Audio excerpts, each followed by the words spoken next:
Hello, everybody. Welcome to another episode of Marketing Unleashed Live. Today, we are talking all things pricing. You get what you pay for. We're going to talk to Jeremy Feitosa about pricing and your expectations for your clients and just all of that, all of it. Jeremy Feitosa is the Director of Sales and Marketing for Pet Society and Hydra Professional Line. He is also the co-owner of GFG Grooming Salon and Pet Store with his husband, Gabriel Feitosa. And he has over 12 years of experience in business management, customer service, and marketing. I am pleased to welcome Jeremy Feitosa. Hello, everybody. How's it going? Hi, Nina. Hi, Jeremy. How are you? I am good. It's been a busy start to the week, but I'm excited to be here. Yeah, we hear that there's snow everywhere else in the United States right now. How are you doing out in California? Oh, I don't know nothing about that snow. No? Are It's you no warm snow for here. you? Awesome. No, it's beautiful here. Like we're pretty fortunate to have really great weather. I was at the Nice. beach like a week ago. That's awesome. I I like remember I'm I feeling just saw a meme about it. It's like the entire United States except for Florida, so I wasn't sure about California. I know it can get cold there. San Diego actually stays pretty like mild temperatures all year long, so it's not too bad at all. We Oh, definitely nice. pay a little bit more to keep the heat on. Nice, nice. So I'm excited to have you on today. I know we've had a lot of people asking us about pricing, what you should charge for certain grooms, or just certain things altogether, services as a whole, like the individual services. So many questions about pricing. Basically, anytime we do a webinar, we get questions about pricing. It's all over the place, and I know people are really excited to hear from you and your thoughts on this. Before we get started, we do have a giveaway today. We are doing a giveaway for the Hydra Senses Serenity Bundle. And can you tell us a little bit about that and what's included? Yeah, of course. So the Hydra Senses collection is a new product from the Hydra line. So the Hydra Senses is more or less designed to be a really great add-on service to incorporate into your salon.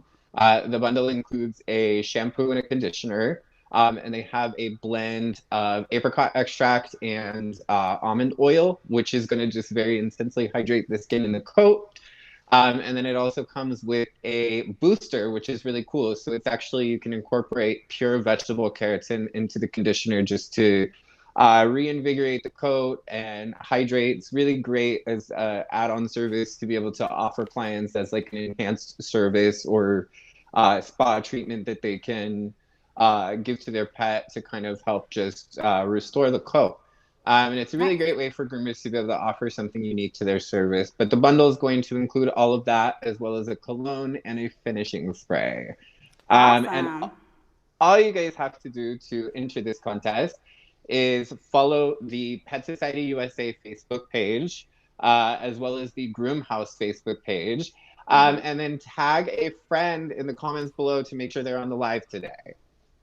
Tag away, guys. Let them know we're on. Whoever you think needs to be watching us right now, questions about pricing.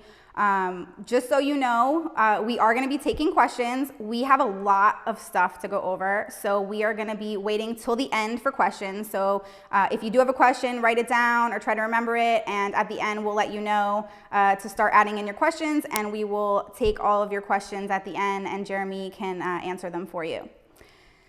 So before we get going into kind of all the nitty gritty of pricing, what questions should you ask yourself before you even think about pricing? Definitely. So, like, pricing is a really complex topic within like the grooming industry, and it's very difficult because you're dealing with a lot of different types of clients. Like for salon experts, it's pretty easy because we all have one head, and the length of hair is not going to vary too greatly between most people you're seeing day to day. However, with dogs, there's a lot of complexity to it because you have different sizes, different weights, different coat types. You have short coats, long coats, fluffy coats. You have coats That's that just are a well doodle right maintained. there. You just you just Exactly. you just described a doodle. All of those things could be in just one breed right there. Yeah, and you're also dealing with like a lot of like depending on the coat quality and like what's going on with the coat, how well the client is taking care of it in between visits to the groomer. So it's really hard to establish set pricing for that kind of stuff. Yeah. And it's also one of those things that pricing just varies so drastically in our industry. Hmm. So I think it's definitely something I hear a lot of people talking about is like wishing for that consistency in pricing in the grooming industry. And for me, I think it's tough to find that consistency. It's really about finding that consistency within your business Hmm. and focusing on your business and asking yourself the right questions. Yes. So you really, I think the most important part is first understanding that not every client is going to be your client. And so the first Yes. question I would usually ask is, who is my client? Or like, who do I want my client to be? And creating like a really strong vision Mhm. of like the type of client you want. So asking other questions like, what do I assume my client's budget would be for a service like this? Like, what neighborhood do I live in? What kind of people are visiting me? What are these people? Are they young? Are they young college students? Are they going to be more established, like middle class families? Do I live in a neighborhood that has more like luxury clients? Like who are my clients and how do I find them and how do I identify what kind of client I want to have in my shop? Um, and also like once you kind of are able to establish that, asking like what's important to these clients in a service, right? Because the college student on a budget and the well-established middle-class family are going to have two completely different perspectives on what they're looking for in a service, right? And so asking 100%. yourself, like, okay, what priorities are these people going to have, right? So if you're a college student, you're probably on a budget, so cost effectiveness is probably going to be number one, like budget. Yes. Also Instagram is huge as well. So maybe it's also about getting that Instagram experience. Whereas if you've got like a established middle class family or even like a luxury client, they're going to be looking for like middle class family is going to be looking for practicality of like I'm on a schedule, I'm busy, I'm looking for somewhere I can drop off and I can pick up relatively quickly because I've got to take the kids to school or I've got to run here or I've got to do this. So every client is going to be looking for different things. And so once you identify the kind of client you want, you also want to try to figure out like what's important to them so you can make sure that you're still honest providing those services.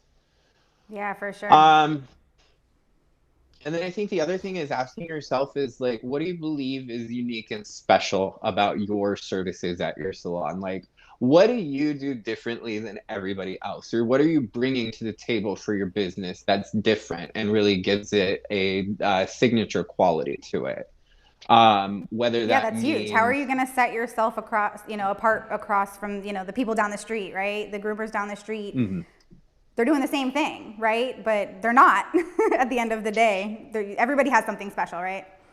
Exactly. Well, and that's the thing is like that's where you really begin to understand that the shakiness of pricing, and I think a lot of that fear and concern that people have that like if I'm not competitive in my pricing with the place that's right next to me or down the street from me or the PetSmart, the Petco, whoever it is, if I'm not Yep. competitive with them, then I'm not going to make money. And that's just really not the case at all. It's really going to be dependent on A, identifying your client, and B, being able to promote what's special or unique or different about your business than any of the other places in town. Because we all bring a unique perspective to our businesses and something that's very unique to us and our approach to things. And if you can really identify what that is and begin to capitalize on it, that's where you're going to see magic really happen within your business, Yeah. as well, and where you're able to set your prices at. Um, but I do think it is important to be looking at the prices of businesses around you, having some understanding of the territory you're in. I mean, I think it goes beyond just grooming businesses. You know what I mean? You should be looking around about like what kind of stores are in my neighborhood. Do I have more Mm-hmm. luxury stores? Do I have more small businesses? What kind of like what is happening in my area? Like what is the average person paying for their own haircut in my Yeah. neighborhood? Like what is a meal going for at a restaurant in my neighborhood? Because like Mm-hmm. there's drastic price differences in that too. You know what I mean? You can go to some neighborhoods where you're going to find more cost-effective restaurants, and then you're going to go to other neighborhoods where you have more luxury restaurants where like the difference could be 40-50 bucks a plate. Yeah. And that's really going to give you a better understanding of what your client base might look like too from already established businesses in that neighborhood, or who's more likely to be in the neighborhood you're staying in. Yeah, for um, sure. That's such an important step. Yeah, I think it's really important to kind of ask those questions so that you can begin to really put yourself in the mindset of your client, right? Because I Mm-hmm. think a lot of times we kind of use our own personal perceptions, our own personal budgets, our own personal experiences to kind of dictate Yeah. what we're going to create our business around. And the thing is my budget and somebody else's budget are not always the same thing. I might see Yes. the Just because value. you can't afford yourself doesn't mean that other people can't afford you. Exactly. And that's something I was telling my husband a lot when we were talking about the business is don't build your business around your budget. Build it around the budget of the people you want to come into your shop. Yes. Because you may not see the value based on your current set of circumstances in, Mm-hmm. I don't know, let's say it's a $500 watch. Somebody else might though, and somebody else will. Mm-hmm. So it really is about making sure that when you're looking at your client and identifying who they are, you're making sure it's not you, but like the client you're really aiming for, and Mm-hmm. understanding the psychology of what motivates them, what they're looking for in your business, what kind of services or experience you need to create for them in order to draw them in. Because once you create that, word travels fast, and you're going to have more and more of those kind of people in your business. So it really is Mm-hmm. important, like if you for you to decide who your client's going to be, right? Because how much better is Yeah. that for your business if you get to decide who you want coming in and out of those doors every single day? Mm-hmm. And you can use business psychology to really put an open invitation to those people. Um, and that's the Yeah. thing is I really stand by that is like not every client is designed to be your client. So have a really clear vision of exactly what kind of clients you want, and an understanding of like what kind of prices they would be willing to pay for your services. Yeah, for sure. So I'm in branding, and Mm-hmm. that's a huge portion of just starting the branding for your company is doing customer personas Mm-hmm. and figuring out who is your audience, who is it that you're speaking to. Everything from their demographics to just kind of a backstory. Just creating a persona for the type of person Mm-hmm. that you want to be your client, and then everything that we do for the brand identity, logo design, the marketing for it, everything revolves around that audience that you create. So Mm-hmm. coming up with those, the idea of the person that you want to walk into your shop or to call you, for you to come with your mobile or come into your home for, your home service is you have to get as detailed as possible about the type of people that you want to attract, and then you Mm-hmm. have to design for them. So Mm-hmm. even if of course you want to like your brand, you want to personally love the look and feel Mm-hmm. of your brand, but at the end of the day you should be designing for your clients, not for yourself. Mm-hmm. So if navy blue is your favorite color and your client is not a fan of navy blue, if that's what you've decided as the type of people they're more attracted to, like white and gold as it's a luxury Mm-hmm. brand and it's not something that hot pink and lime green is going to work for, Mm-hmm. that's not what you want to do. You want to create a brand for your customer. So yes, Yeah. 100% with you on knowing your customer before you even Mm-hmm. get started with anything. And I like that is probably one of my favorite aspects of like what I do and like why I find it so interesting. So like prior to this, like I really wanted to work in psychology because I just found it fascinating to be able to dive into the psyche of people. And what I Yeah. love about being a business owner is you get to do that every single day. Mm-hmm. And you got to kind of put yourself in the shoes of other people and try to envision what their world is like. And there's so much psychology that goes into business and branding. I mean, even down to like colors. Certain Mm-hmm. colors will evoke certain experiences in people. So, like, for example, if you decide to paint your walls bright red and yellow, those are typically colors that psychologically we associate with like emergency, caution, Mm-hmm. uh, you know, Not like only all of that, I these, think that makes you like, hungry. mm-hmm. There's It psychology does. with McDonald's and the yellow and all the fast Well, food joints that, have it certain colors. it's fascinating because with the red and yellow of McDonald's, what it is it's actually that red and yellow trigger stress, and stress can trigger something in you that causes you to want to eat. Makes sense. And so it creates a sense of urgency and a sense of wanting to eat immediately. Yeah. So it's crazy. Like there's so much psychology that goes into this kind of stuff. And so understanding all of those little details of how even small things like that can impact your business or even impact the Mm-hmm. type of clientele you have coming into your business is just so much fun and it's Yeah. fascinating. Yeah. Marketing is you basically need to have a little bit of a minor of psychology to Hmm. be able to market well. It's crazy, but yeah, that's awesome. Yeah, we definitely need people to take a minute and just think about their customer before they hop into even thinking about the type of pricing they want to offer. And for people that have been in business for a while and maybe skip that step, Hmm. it's not too late, right? Like you can still, Hmm. and now you have some data, right? You have customers that are Hmm. already coming in, clients Hmm. that you've had, so you can kind of base some of those ideas off of the people that you already have. But Hmm. if you say are not happy with the type of people that are coming in, then that's kind of where you might need to rebrand or think about the type of people you do want coming in and adjusting your pricing based off of that and any marketing that you do. And maybe even rebrand as a whole your logo and the colors you're using, things like that. Hmm. Yeah, I agree with you. Well, it's interesting. Like, it was funny because right around the time the pandemic first hit here in San Diego and businesses were closed, and they finally allowed us to start reopening with like contactless drop off and everything like that. I thought it was cool because my husband was spending more time at the front of the store walking out to meet his clients by the door.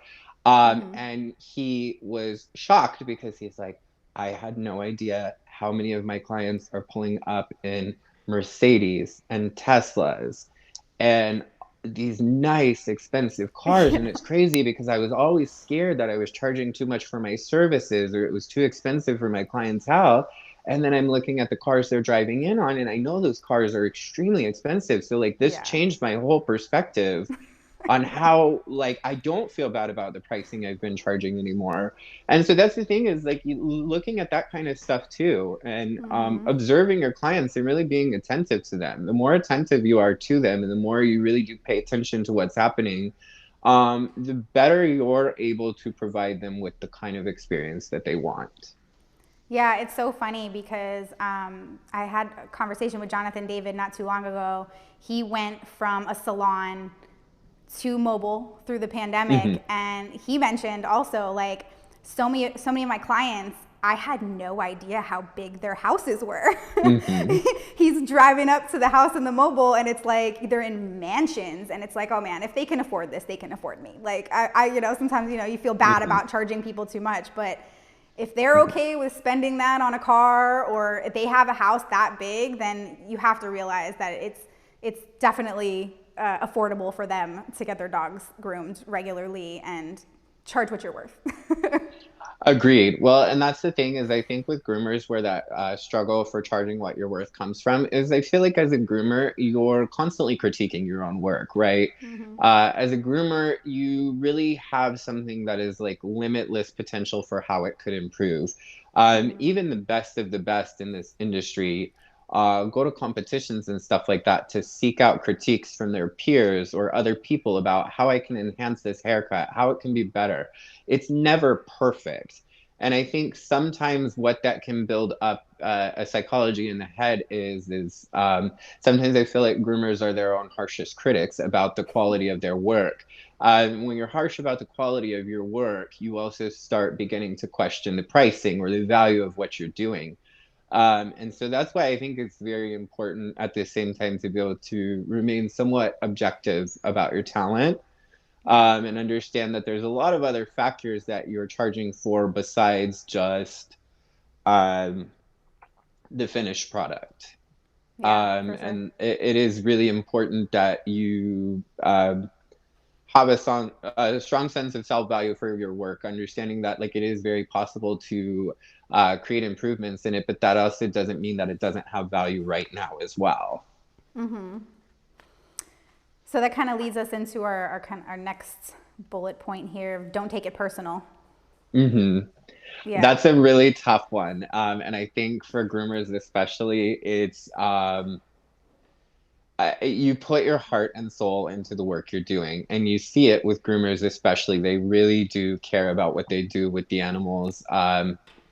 And they are in a field where you really you aggressively have to seek out information in this field. It's not up until like the last couple of years, it really hasn't been the easiest or most accessible thing to find online or through people. You look at some of the groomers that came before who learned a lot of what they learned through participating in dog shows, grooming events, even just finding books, finding other groomers to talk to.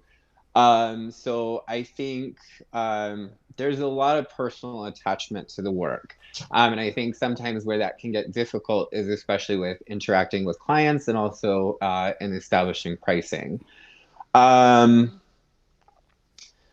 I think the most important part is understanding that there's a lot of benefits to learning how to handle situations objectively and customers objectively when you're dealing with customers that have critiques about your grooming or have questions or concerns about your pricing, right?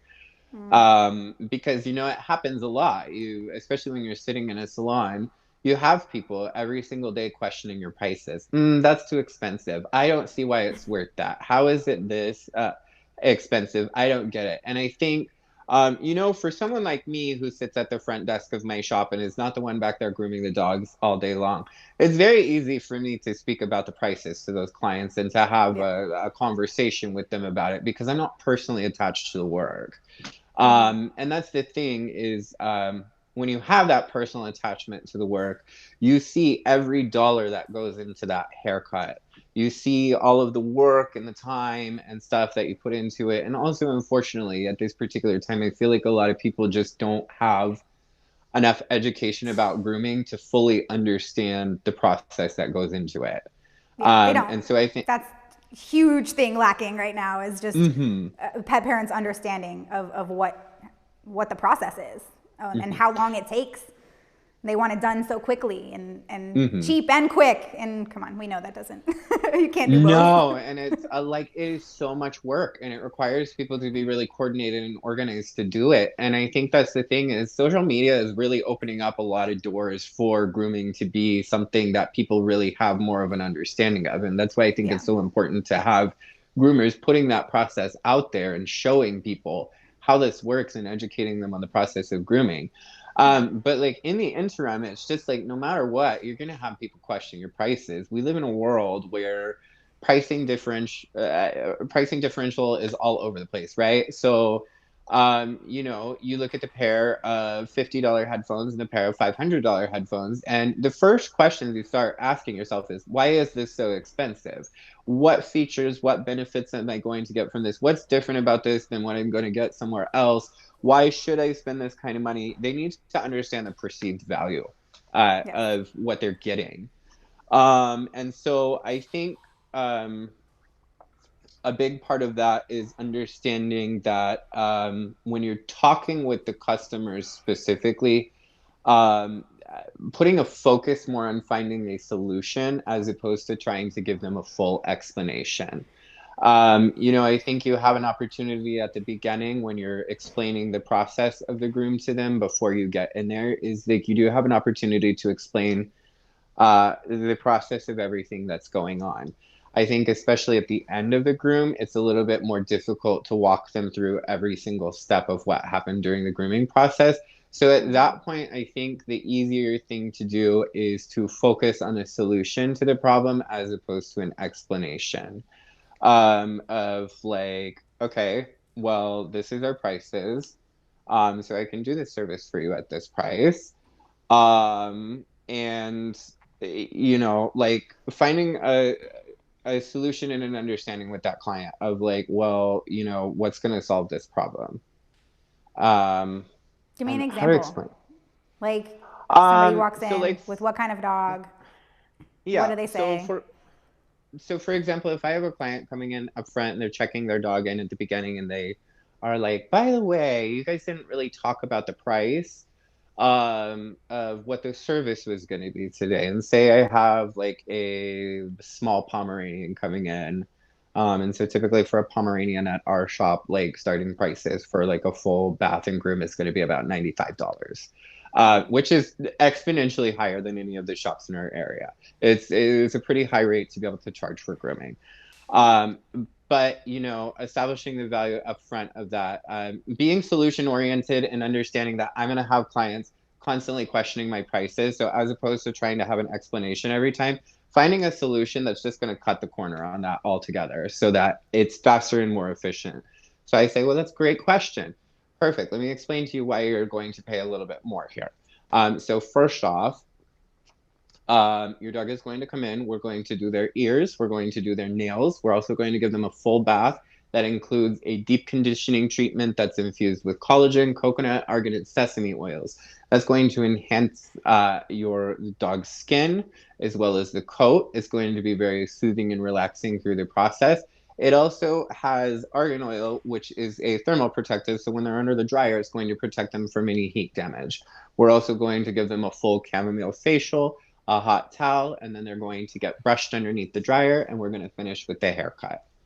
Understanding those little tiny details of like deep conditioning treatments or Yeah. facials or like these buzzwords, or each of those things are stacking and attaching value to it.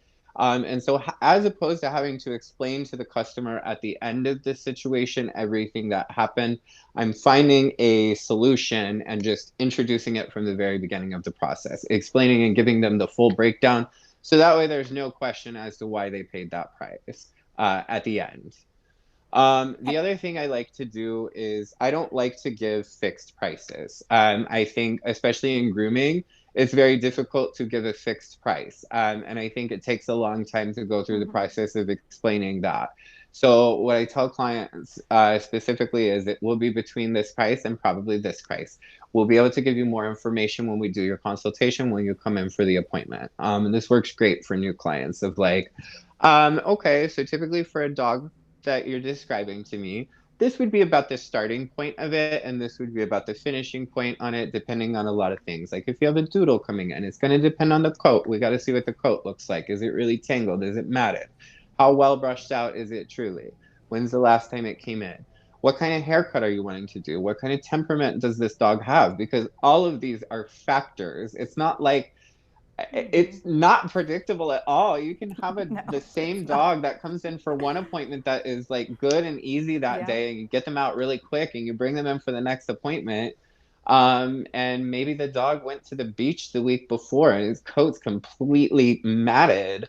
And it's upset because it went to the vet 2 days prior to you. So it's difficult on the table and it requires two people to work on it, or it takes way longer than possible. There's a Yep. lot of factors that go into grooming. So I think if you go in and you pigeonhole yourself or you box yourself in to it's going to be exactly this amount of money, and then you get in there and you do the groom, your client's already got that number in their head. Yep. And there's no wiggle room at that point to Yes. address any of the I other think situations. if if you are not using price ranges right now, and that's the only thing you pick up from this live, I think that that's a huge win, because having that wiggle room isn't going to surprise your client. That's going to help them to feel a little bit more at ease. They understand that there's a chance it could go up to this amount, and being open with them about that, not thinking, oh, if I tell them that too high, they're going to not want to move forward with it. They're going to just say, oh, I'll find somewhere else to go. That sounds too expensive. But if you give them that price range, they'll feel a little bit more comfortable about it, and knowing that, okay, it might not get that much, but I want to prepare you in advance that it could be this much, once we get started, if we find these things and it's going to take longer to demat or whatever it is, the process that you're going to have to do, you don't know until you get started sometimes. And Yeah. they have to understand that. Well, it also gets a lot more complex at that point because the dog's finished at that point. So if you're trying to explain everything at the end of the process instead of before the process has already started, then the client lives in this world where they start getting this idea of like, you tricked me. You told me it was going to be this kind of price, and then all this other stuff happened, and now you're making up all these excuses to make more money off of me. Whereas if they go in with an understanding and an expectation up front, it definitely can resolve a lot of things because you're coming up with solutions for problems you're identifying in your business, as opposed to constantly having to spend your time explaining it on the spot. We all know these type of clients come in. We all know the issues that we face daily in our grooming shop. So we can live in a world where we're angry at the clients and we go, oh, they're never going to understand. They're never going to understand. Or we can be 5 steps ahead of them. And be like, I know exactly the process of what I'm probably going to see on a daily basis. So what kind of solutions can I find to these problems as opposed to having to hit every single one on the spot? And this is just one business model. You know what I mean? If you're a groomer who your clientele, exactly what you want to do. For us, it's more difficult because we do a lot of specialty trims at our shop. So we have like show grooms come in, Bichon Frisés. We have purebred. We have, hand stripping. We have a lot of different types of breeds. So it's harder in those cases. If you're like, I know the type of groomer I am. I want to work with people that are looking for budget. They're looking for fast. I want to focus on getting multiple clients in a day and getting them out fast. So for me and my business model, it's easier to have a set price. I don't think there's anything wrong with set prices if it works for you. This is, for me, something I identified personally in my business and said, this is not the type of situation I want to be dealing with day in and day out. So let's find a solution to it.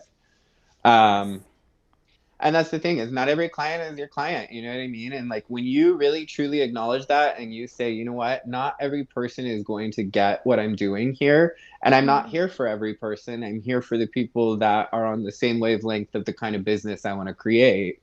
There are a lot of different types of hairstylists out in the world. You have some that have a strong focus on color. You have some that have a strong focus on hair extensions or different aspects, and they have a target clientele specifically for them.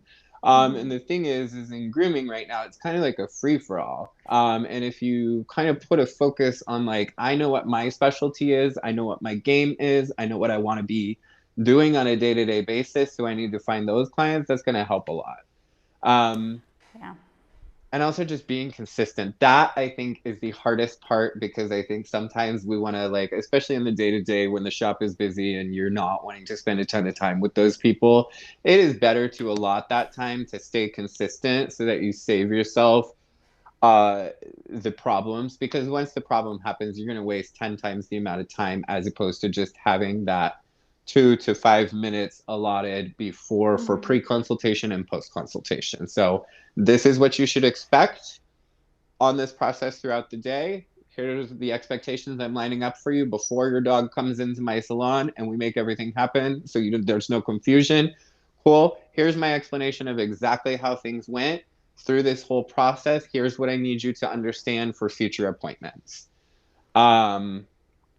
You're just setting yourself up for success, I think. And you're kind of beginning to see the full picture of your business. Yeah, I mean, I think the consistency thing is super important.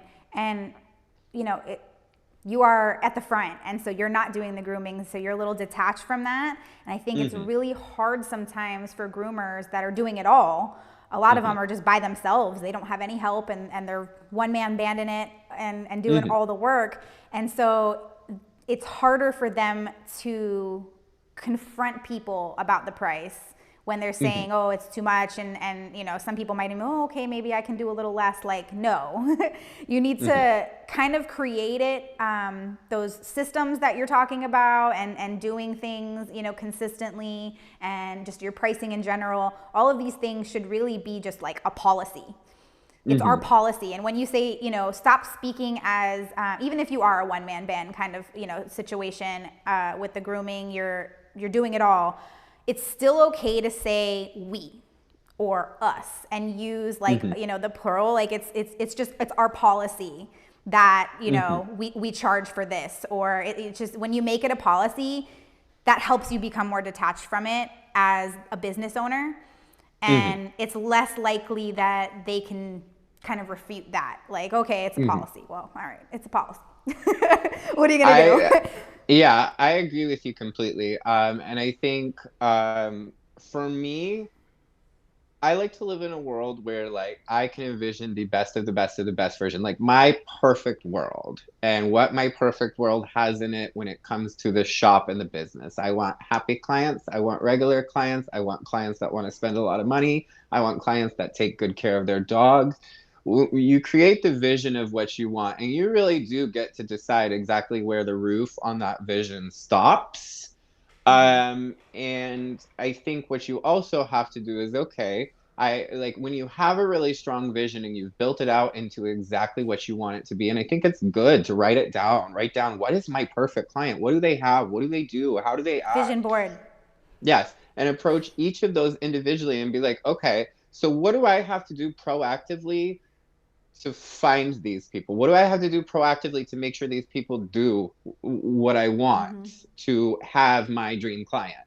Like, what do I need to do to make sure that they are taking care of their dog regularly, they're brushing their dog regularly, or their dog's getting bathed regularly at least, and stuff like that. So maybe I come up with a program or a loyalty program of some kind where people can come in for regular baths.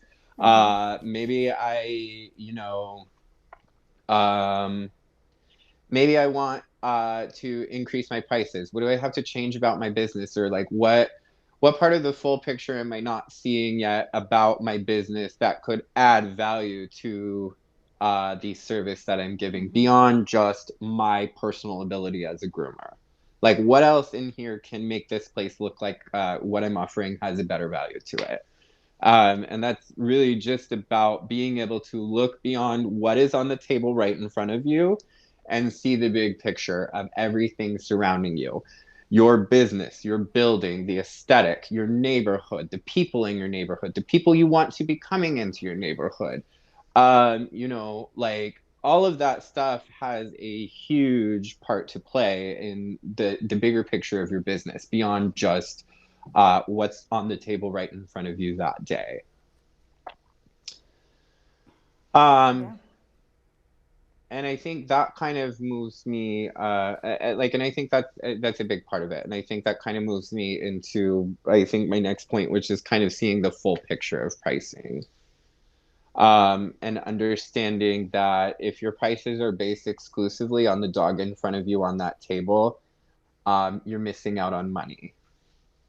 Um, Yeah, and there's probably things that people are already doing that they're not emphasizing or highlighting to their mhm, clients. Like, it could be like, what sets you apart from the rest of the groomers in the area? Like, how do you make, you know, what's special about your shop or, you know, business, opposed to everyone else?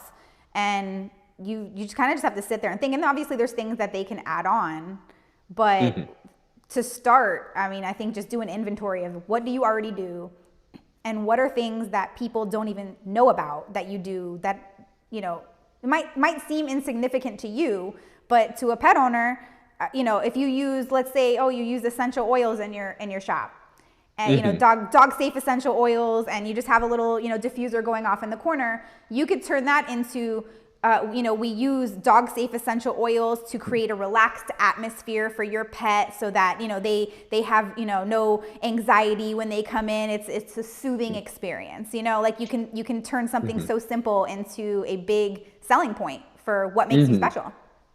Well, I mean, and that like brings me to like a great analogy I always use when I'm explaining this to people, which is like going to a restaurant, right?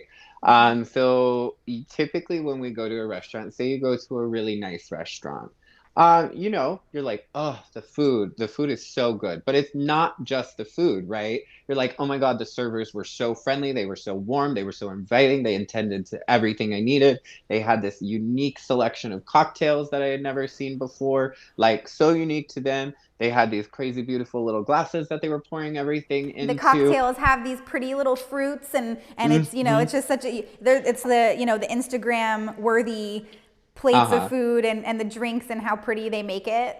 The restaurant looks beautiful, you know what I mean? And vice versa. On the other side of that, when we go to a restaurant that we don't like, it's more than just the food that we don't like. It's the food was terrible, but beyond that, the service was awful too. This was bad, that was bad. And like that's the thing is you're The paying restroom was gross, like exactly. Well, and everything. that's the thing is those are The all parking dollars. lot, it goes to, like, even before they even get to your shop, when they're coming, when they're pulling up. Is the outside nice? Does it even look like a place that if you're going to a restaurant and you're expecting to spend $70 or $80 a Mhm. plate, when you drive up, or do they have valet?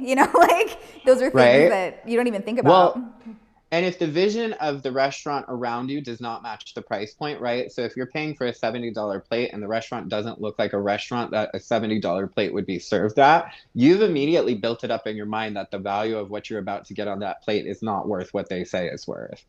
And that is why it's so important to see the full picture beyond the dog, because if the only thing you're looking at is the dog on the table and you're thinking about the groom itself, but your business around you does not have all those other aspects and details of the experience, like that's money missing. Money you could be charging more because of that experience, because it looks that way. And it's a crazy thing that you notice in your business as you make those upgrades and stuff like that. You might notice if your prices are higher and you start upgrading the surroundings, or the location, or how you're speaking with your customers, or like the decor and stuff like that. That can all add up to additional money, or an easier way for you to justify that price. People don't really question the prices at our salon as frequently because uh, when you walk in the door, you see the appearance of it. You see that it has this theme to it and a concept of like luxury when you're going into the store. We were very specific in the way we created the aesthetic, and that is a huge part. Aesthetic is so important in a business. Having a real theme and a concept and an idea of like the full package of what your business is and what you want your business to be. And that's why I think it's also really important. For me, I really think references. References are everything. And if you have a vision and like reference businesses around you that you really like, or like your experience with those, like if you want to create the experience, like the ultimate experience for your clients, think about the ultimate experiences you have had. What did they have around them? What made that place so amazing? And what are people going to really like about that?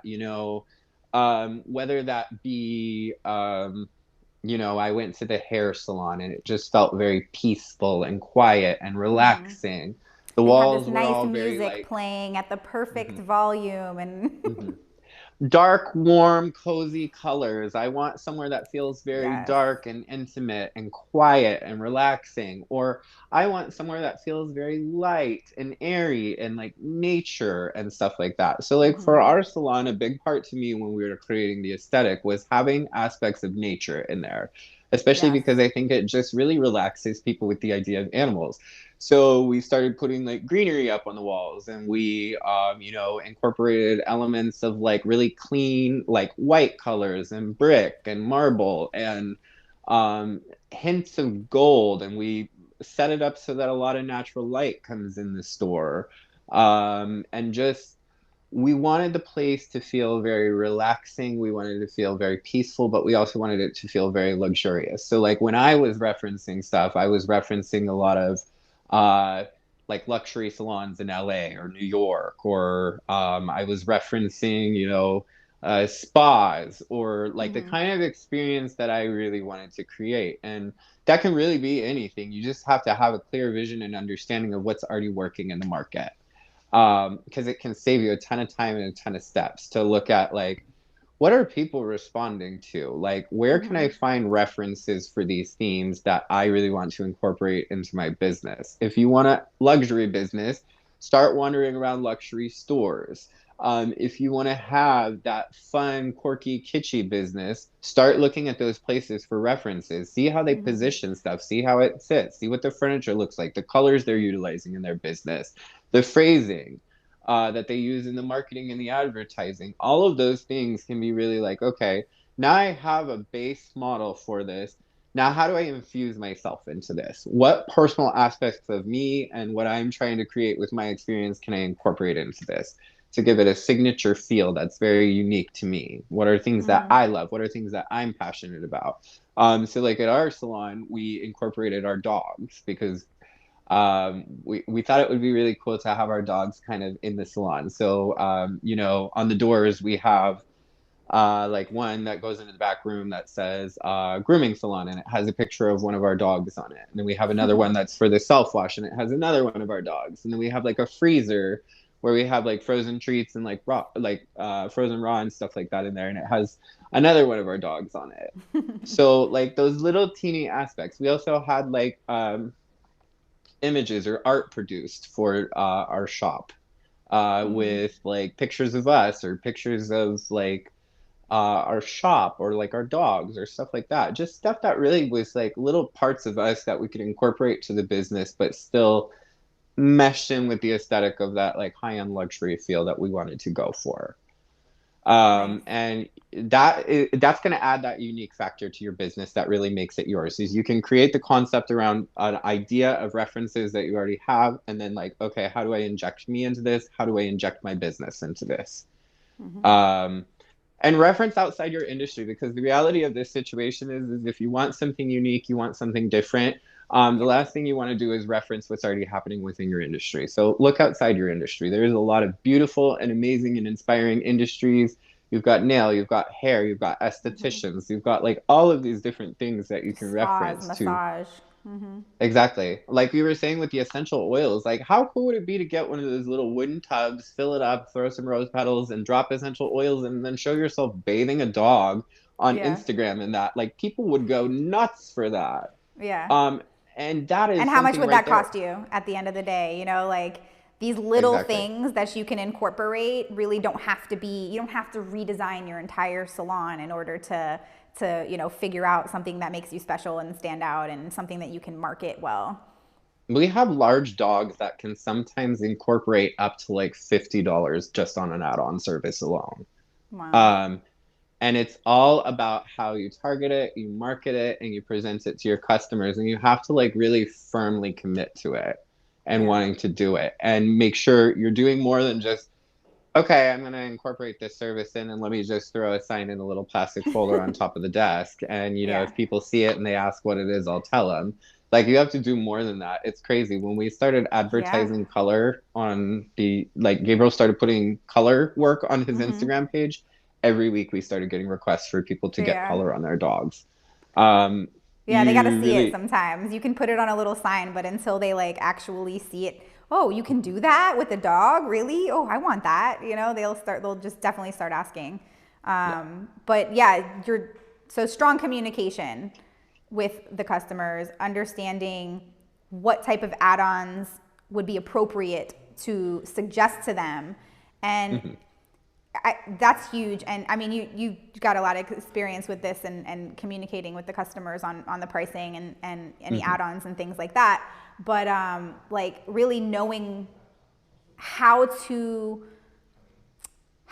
offer it to them without being like pushy and mhm, without like being salesy. And it's more of mhm. a helpful thing, right? You want to Yeah. like, what you have to offer and that it would be helpful for the, don't just upsell for the sake of upselling. When you Mhm, upsell and it's like genuine and you're really wanting to help the client's dog and find solutions for things that, an add-on would be great for that, and just being able to communicate to them and be more of the professional, like sound like you know what you're talking about, right?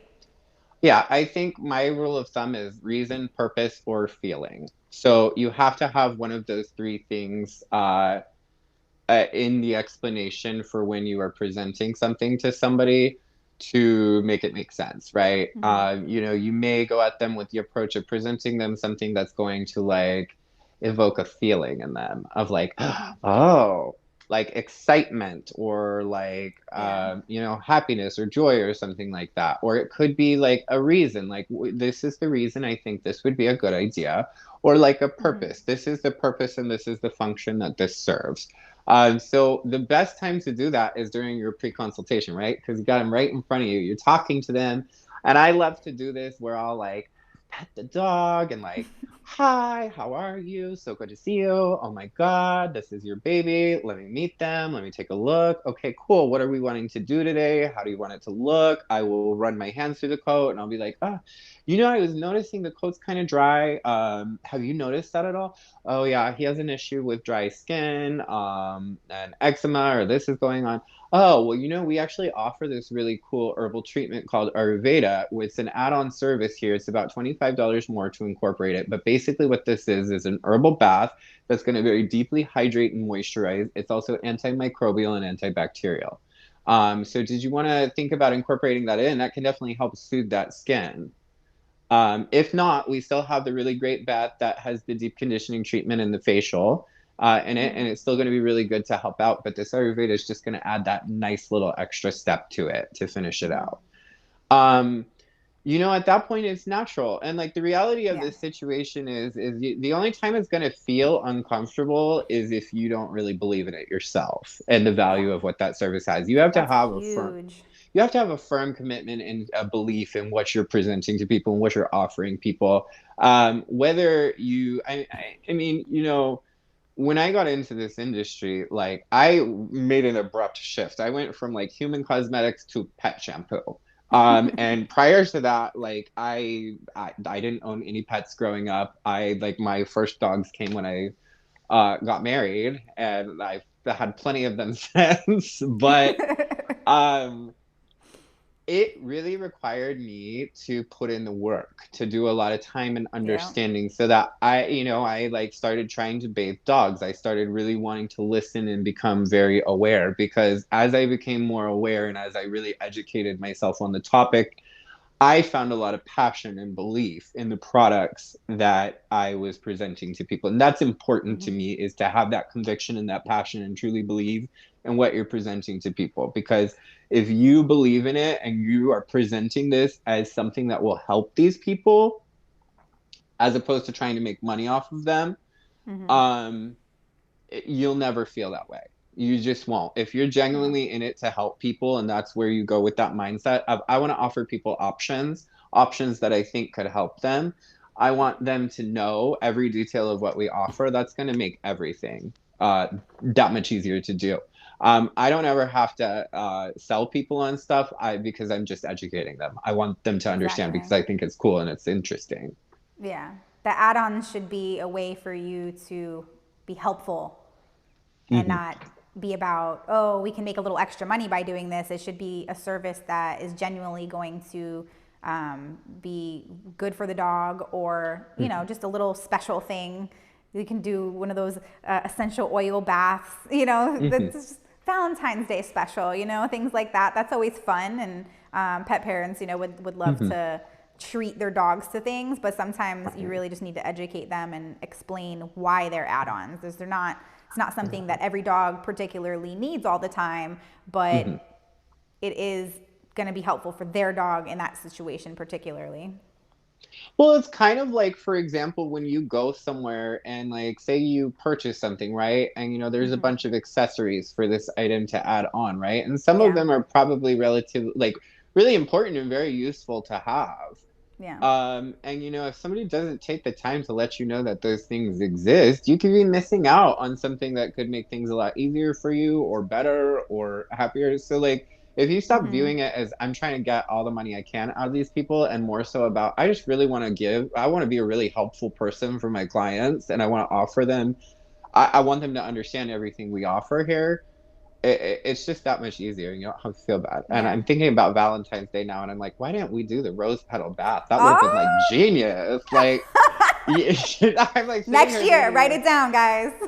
I was talking about like putting rose petals in the tub with the essential oils. I was like, oh my God, that would have been perfect for Valentine's Day. But like that's the thing is if you really listening, Mm-hmm. you pay attention to stuff that like it helps. Like pay attention Yeah. when you're going to the salon. What are they offering you? What are they asking you? What kind of new Mm-hmm. treatments are they talking about? Because that's a really easy dot to connect. Because if your Mm-hmm. client has experienced it and it was a really positive experience for them, it's that much easier to present to them Yeah. for their dog. Because people want to treat their dogs like their kids. They want to offer them the best that they can. So, Mm-hmm. if you're explaining the complexities of keratin treatments to them and they're like, oh, I had a keratin treatment done a couple weeks ago at the salon. Wow, great idea. Mm-hmm. That's a really easy way to connect the dots for them. Yeah, for sure. I mean, this kind of goes into not everybody does add-ons.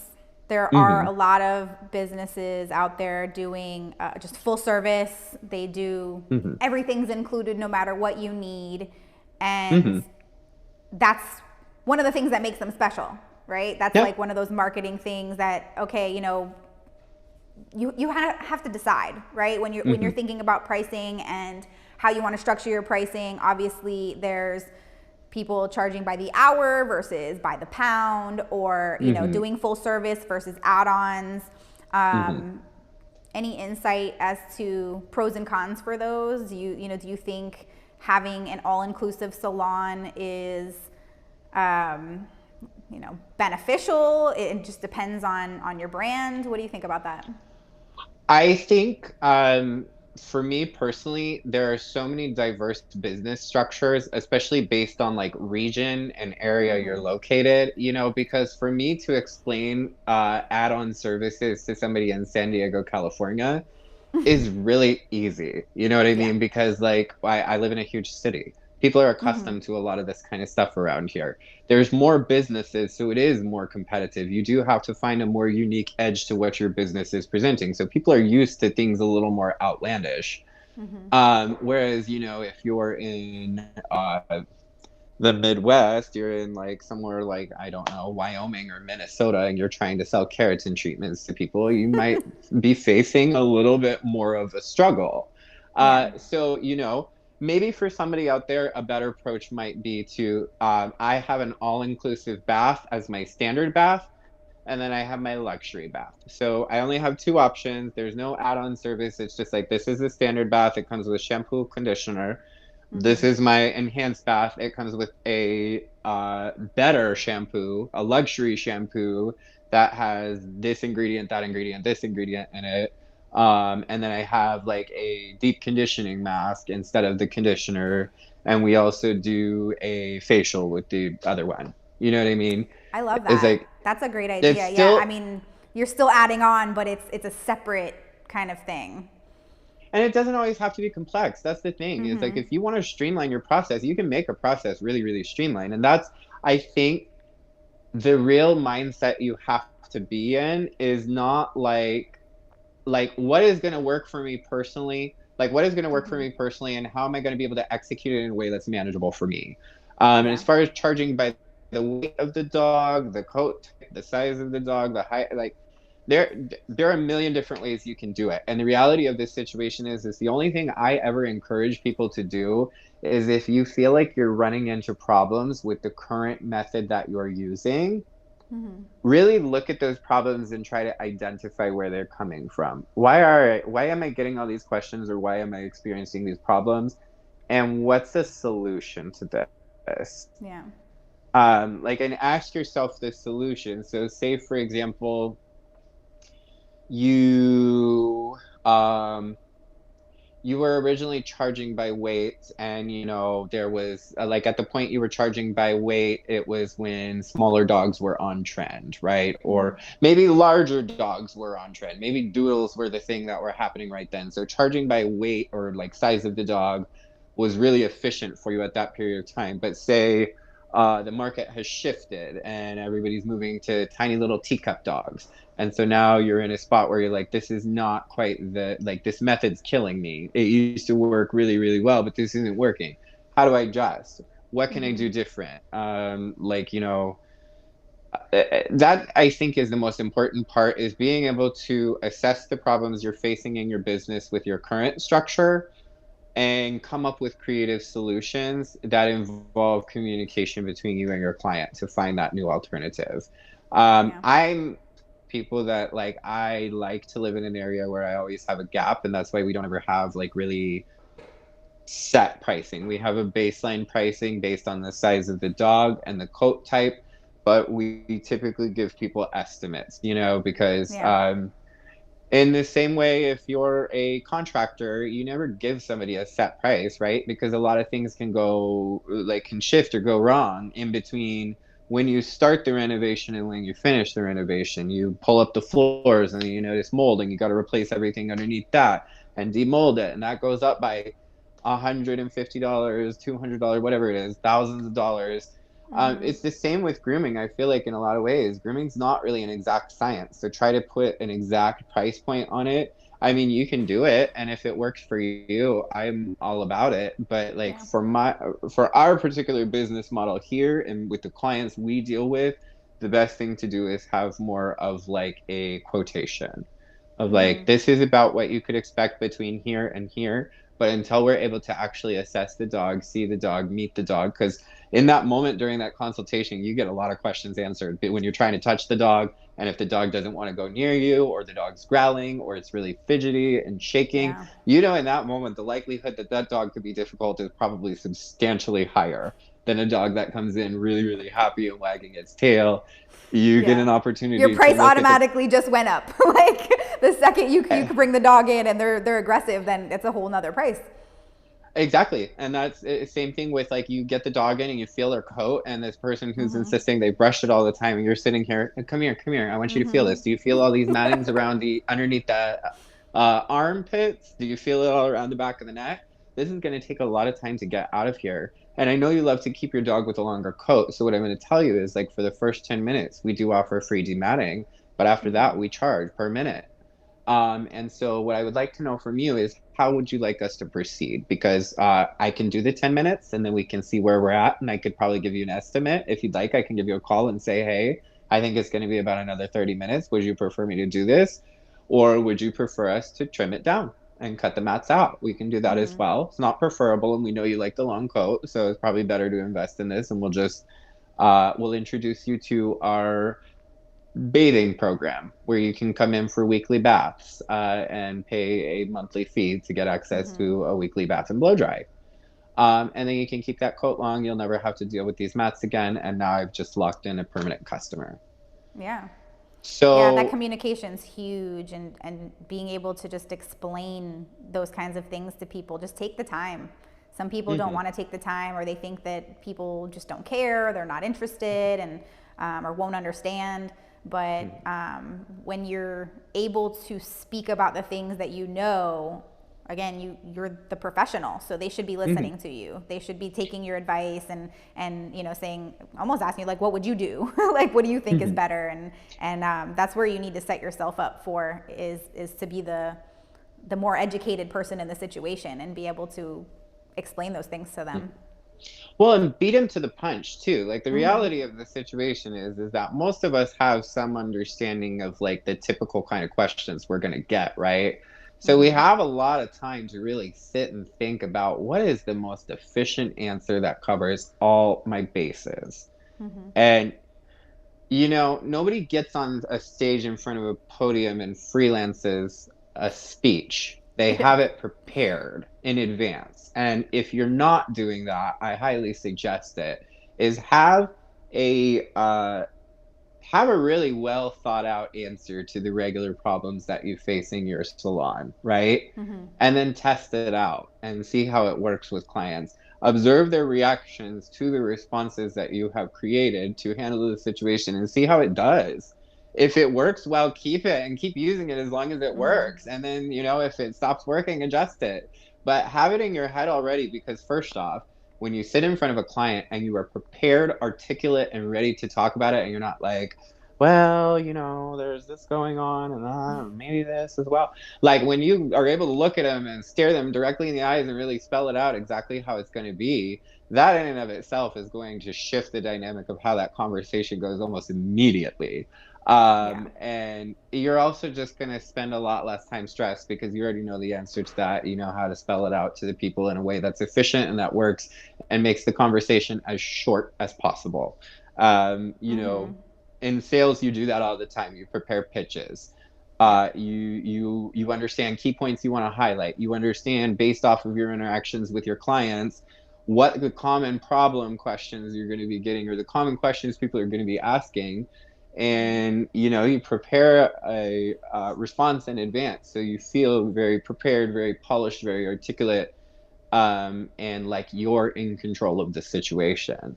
So you ultimately get to decide at the end of the day who's going to have control over your business. Is it going to be you or is it going to be the client? If it's going to be you, you have to have the self-discipline to do the preparation and cover all your bases. Otherwise, it's going to be the client. And, nobody wants to run a business that is completely controlled by their clients. Yeah. It's much easier when you take the reins over and you're able to be back in charge of your business and really spell out exactly what you need in order to have a happy workplace every day. Yeah, for sure. So onboarding, super important. Yes. Educating the client makes me think of Sarah Druin. She just started a podcast called Plush Talk, and their I guess it's their second episode. She says they go into this a lot, like this whole conversation. If you haven't seen it yet, everyone go check it out. But she said it's never just a bath. So even if they're coming in for just a bath, it's not just a bath, and they need to explain even the process of a bath, even if it's just, it's not just a nail clip, like how much effort goes into the nail clipping and setting the dog at ease. And there's just so much that goes into it. Like there's a reason that they brought the dog to you and they're not doing it themselves.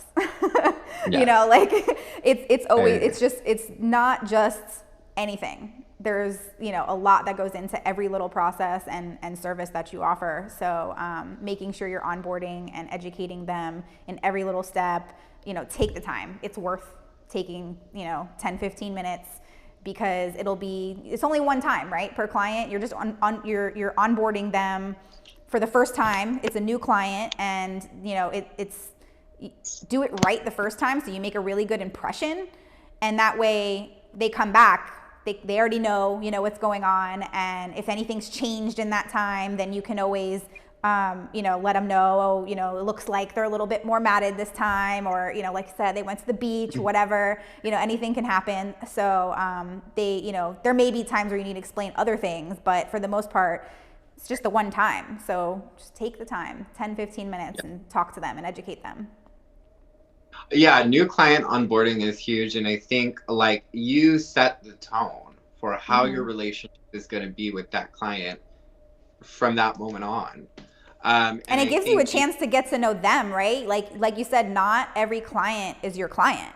And you don't know somebody off just a quick phone call. They're calling for a quote or to figure out what your prices are, what it might be, obviously, unless you have them listed. But it sounds like, if anything was going to change industry-wide, it may be to just not list your prices in most instances, and tell them to call you for a quote and then give them a range, and maybe you can have a range listed, but they're going to call you at some point to do something. And if that's your only interaction with them, you may not know that they're a trouble client, or just not your client, somebody that you don't want to take on. So if you take that 10 to 15 minutes on board and say, okay, you're gonna have to come in and we have to evaluate your dog, you have that moment of time to get to know them a little better and decide whether or not you want to take them on. Like say, oh, this might not be, this might not be the salon for you. I might not be, the groomer for you. And that gives you that moment to stop that relationship before it gets too far, and people get into like, oh, how do I fire my client?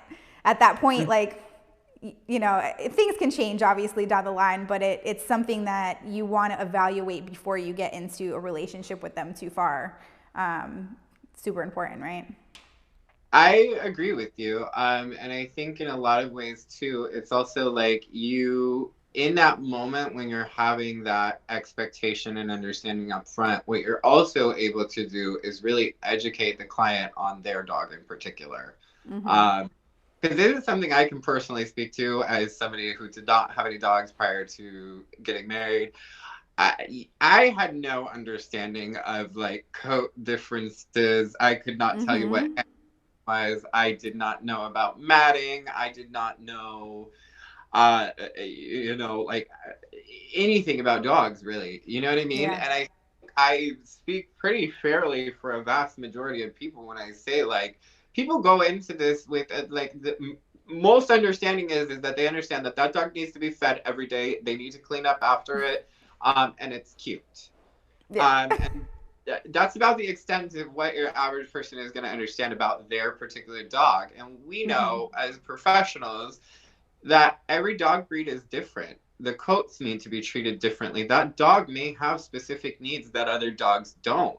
That dog may have certain temperament, genetic temperament that other dogs don't have. So like it's a really good moment to also educate new clients on their dog in particular and their dog's needs. You know what I mean? If you've got a fluffy coated dog, you're rest assured you are going to be spending a lot more time brushing, bathing, and grooming your dog than somebody who has a short coated dog. Um, you know, Frenchies are going to require certain things that another breed is not. You know what I mean? It's so you get a moment to really educate their client on their specific dog's needs. And an understanding with them on what you expect from them. I really think the most important too is like, especially with puppies. And I tell every client that comes in with a puppy, look, you are in a very pivotal time in your dog's life of where you are going to set the experience for how they are going to behave with groomers for the rest of their life. Yep. And at this stage, it is very imperative that you are following this advice because it is easy to manage your dog as a puppy, but when you have a 50-pound doodle on a table, that's not manageable. And if you want your dog to have a good, happy experience with groomers, you will start them at the groomer as early as possible. And you will make sure they are taking regular and consistent visits. And I tell each of the clients, our understanding with our clients is that they plan on having their dog bathed between 4 to 6 weeks and 6 to 8 weeks for a haircut if they're a fluffy coat. So if you're going to bring a doodle in here, this is the expectation. And if this is not the kind of expectation you want to work with, that's totally fine. We're probably not the right shop for you. Or, understand that your dog's not going to have a long coat. Your dog's going to have a very, very short coat, and we're going to do this every single time.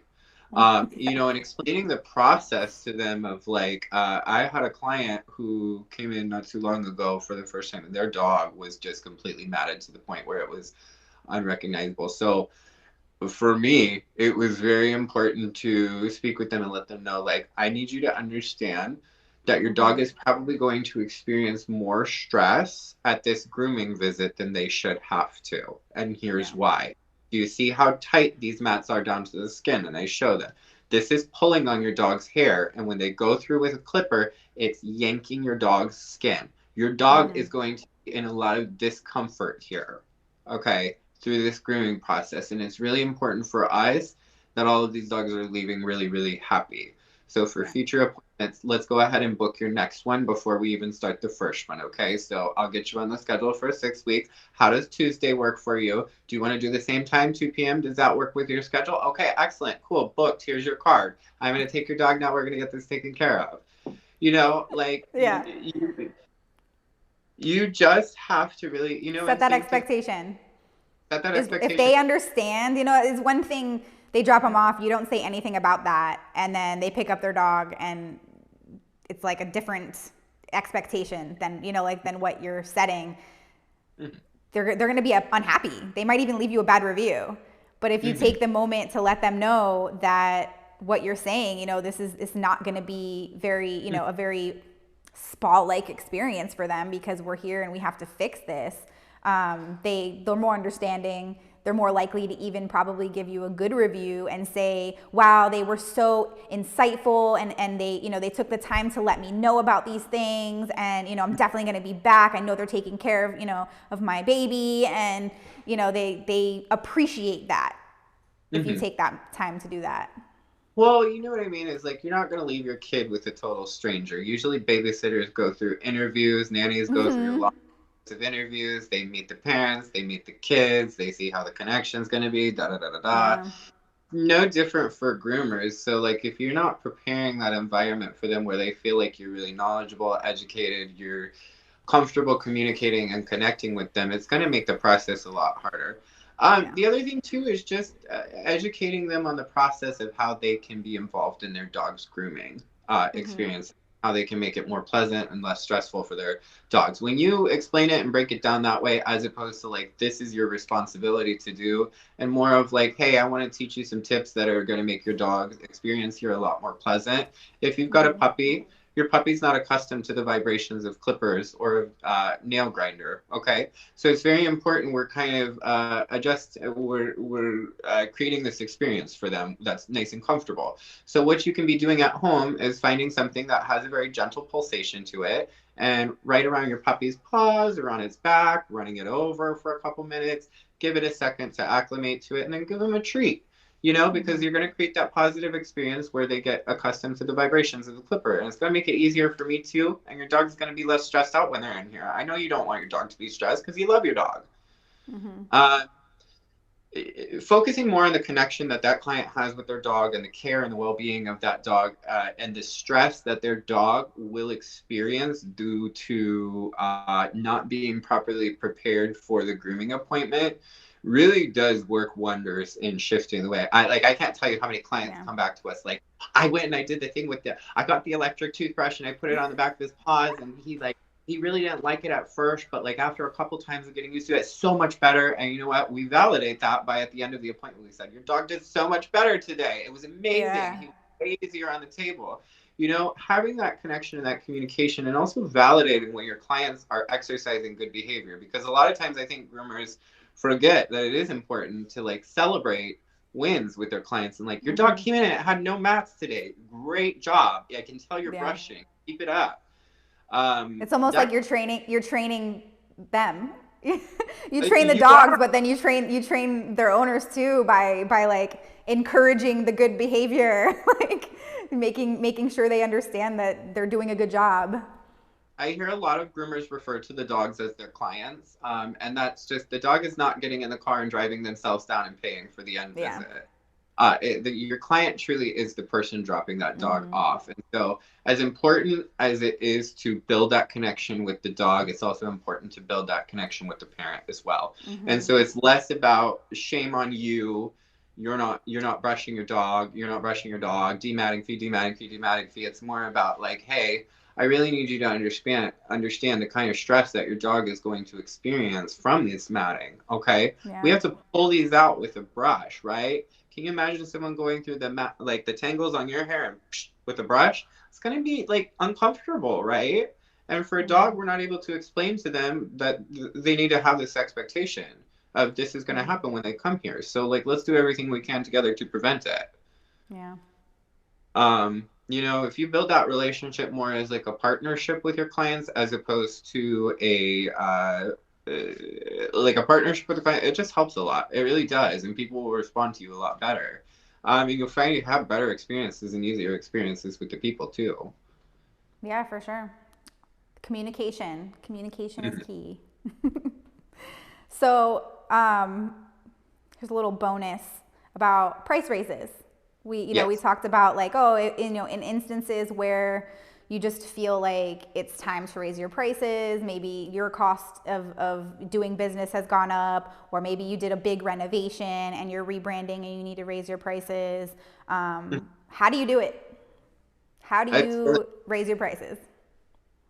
It's really easy. Like obviously, with like I mean, it's easy and it's hard at the same time. I mean, like first off, if you think about like we don't get public notices every time the price on something is increased. You know what I mean? Like I don't Mm-hmm. get Like, I don't get an email from Chevron telling me that they're raising the price on gas by $1. Like, it doesn't go out to me. But, in a grooming situation, you have an ongoing relationship with those clients. So, like, you do have to kind of do what you can in advance to protect that. And for me personally, I think the easiest way to do it is, again, just beat them to the punch. Okay. Make sure the expectation is very clearly spelled out. My recommendation is, if you plan on increasing your prices, you should be making that announcement 60 days before those prices take effect. I think a lot of times what happens is a groomer hits a certain point of frustration with, like, I'm working so hard, I'm exhausted, I'm tired, I'm multitasking, I'm doing all of this stuff, and I'm not making nearly the amount of money I want to be making. I'm going to raise my prices. And a lot of times that abrupt increase is usually what's going to cause that conflict. So I think if you really, again, let people know 60 days out. 60 days usually will give you, like, most of your really, like, your regular clients that are in there consistently, the ones who are really truly going to be the ones that notice the price differential. That will allow them enough time and preparation to understand what it is. And you know what? You can give them as little or as much of an explanation as you want to as possible. Here's the reality of this situation. At the end of the day, it's your business, it's your time, and you get to decide how much your time is worth. Nobody gets to decide that for you but you. You definitely need to make sure that you have a conscious understanding with yourself of, if I'm going to increase these prices, I need to make sure that I also believe in these prices. I need to make sure that in my head, I have a full explanation for why these prices are the way they are. Because if I believe that there is a firm explanation for why these prices are the way they are, I can speak with conviction about it to my clients and let them know this is the price rate. Justify it. So yeah, 60 days out, usually what will happen is a sign will go up on the front desk that says, "Attention, please read." And then every client that checks in or checks out, "Hey, just a heads up, I wanted to remind you that at the beginning of the new year or at the beginning of summer, we are going to have a price increase. This is how much our price is increasing by. This is when it will take effect. This will be when you can expect this to happen. So not this next appointment you have scheduled, but the appointment after that, prices will be increasing." Yeah. And if you really wanted to explain it to people, and you just tell people this is, you know what? I'm getting an influx of new clients. I have more and more people coming in here every single day. And I really want to make room for the people that I know really do appreciate and value my grooming and that personal relationship that I have with their dog. So, I really do have to weed out the people that aren't going to see the value in that work. Yeah. 100%. And it's really that simple. But at the end of the day, you get to decide exactly how much of an explanation you feel like giving anybody else about pricing. Obviously, if you're going to do like a drastic price increase of, like, I went from 65 to 95, you're going to need a statement. A statement. People are going to have questions. I think that requires an email. You're going to have to, I mean, and everybody should be collecting emails from their clients. That should be a given. And, obviously there's things that you want to email them about marketing wise throughout the year, but that's definitely something I think you would want to email people about and just be in touch with them, because, not everybody comes as frequently and need to let them know at some point. Yeah. Well, again, just like beat them to the punch. Go into the situation prepared, have an explanation for when people do challenge your pricing or ask why or this, that, or the other. Have it together, what you want to say to them and how you want to say it. Make sure you have a really firm rehearsed one. Weigh it out, see how it goes when you do that. You know what? Because it's really easy to figure out when you strike out. Like, if you don't have a positive interaction with somebody, that's a moment where you can go, okay, my communication was not effective. How do I improve it? How do I rephrase this in a way that's going to have a more positive experience with my clients? Because a lot of times the way we explain it to our clients is the way we would explain it to another pet professional, as opposed to somebody who, like, you know what I mean? Because, like, if I explain, you have to remember who you're speaking to. Yeah. Like, if I explain to you why I think the prices should be better and da da da da da, it's going to be like, oh, ding, I understand why, because I know what all goes into this. if you're somebody who doesn't understand what goes into it, like you do need to be able to have a pretty prepared statement, and also just understand that you are going to have to adjust your communication as time goes on to make sure that you're having an easy experience. But yeah, preparation and then just kind of testing out your prepared statements and seeing Yeah. with trial and error. Yeah. But yeah, 60 Get days better each out. time. Yeah, I like 60 the days. rule. 60 days is a good rule. I think giving people enough notice and, don't switch your prices and just overnight or even, in a month's time. If people really can't afford you anymore, and that may be the case, it's nice to give them some time to be able to find another groomer. You don't want to leave them high and dry because then that's what's to stop them from leaving a bad review on you now, like, oh, their prices went up and they didn't even tell me. And so again, the communication is super important. Always have good communication with the client. And you're still going to have people that are going to say, well, Oh I yeah. didn't do anything. I didn't hear anything about this. I didn't do that. Yeah, And sign up on the wall, right in the door. You can have a sign at the front desk. You can email them. You can text them. You can remind them at every time they've come in prior to you changing it. And I'm sure there's still going to be somebody out there that says that they didn't know somehow. put the announcement in a sign with the date that the announcement was written, with the Yes. letter saying why you're writing it, right? You notify each of your clients their appointment for that 60 days prior to the thing. Hey, just a reminder, our prices will be going up at this point, just so you're aware. We're making some changes. Our business is restructuring. We've got an influx of new clients. There's just adjustments that we need to make, and prices is one of them. You know, you let them know for 60 days. And if you do after that 60 days, you just another 60 days, leave that sign up there. You don't need to keep telling people after that. But like first initial 60 days, leave the sign and explain it to everybody. Send out a couple of emails if you need to. After that price increase happens, leave the sign up there with the date on it of exactly when that statement was made. You just let somebody know if they say, oh, I didn't know the prices were different. Oh, well, I'm so sorry. We've trying to notify all of our clients. We've been for the last 60 days letting everybody know what's going on. Also, we have the sign there. And we sent out a couple of emails. So sorry you didn't hear about that. But yes, our prices have increased. And then you take their money and you say, thank you for coming. We'll see you next time. Yep. That's that. So I got one more thing on my list that I wanted to bring up was charging for no-shows, late appointments, cancellations, all of these things. I see so many groomers talking about the fact that, oh, this person, they told me 5 minutes before they were coming that they were not going to make it, or they complain about the fact this person's always late every single time. And it's like, you need to have a late fee, right? So how would you price that out? For each groomer, it's going to be different. I think you have to base it around your business model and your structure. So if you're a groomer who typically only takes a limited number of clients every single day, I think probably what you should have in place is like when people become your initial client is a written agreement and an understanding that you're my client. I keep a limited amount of clients because everybody wants their dog done one at a time. So I'm going to do it that way, but you have to sign a contract basically or an agreement saying that you understand that if you miss an appointment, I miss out on an entire dog for that day. And that has a huge impact on my business. So you're going to be charged the full price of the groom. I've seen some people that do that. And I think that business model works really well if you keep maybe you keep just private clients or you keep a very limited amount of clients where, want to do four to seven dogs a day, right?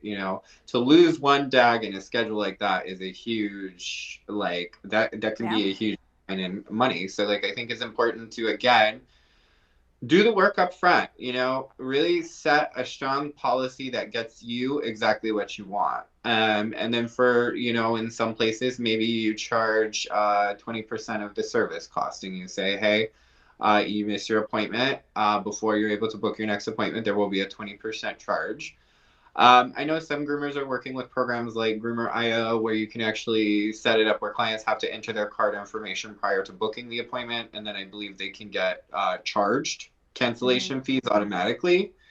There's programs like that you can set up as well, where if you don't want to have that uncomfortable conversation with the client, you can just be like, you signed up for the appointment, late fee, automatically billed. Yeah. You just have to kind of work with your structure and also work with your clients. You know what I mean? Like, some people have real genuine, if you've got a good client that had a genuine reason for not being able to show up, Yeah.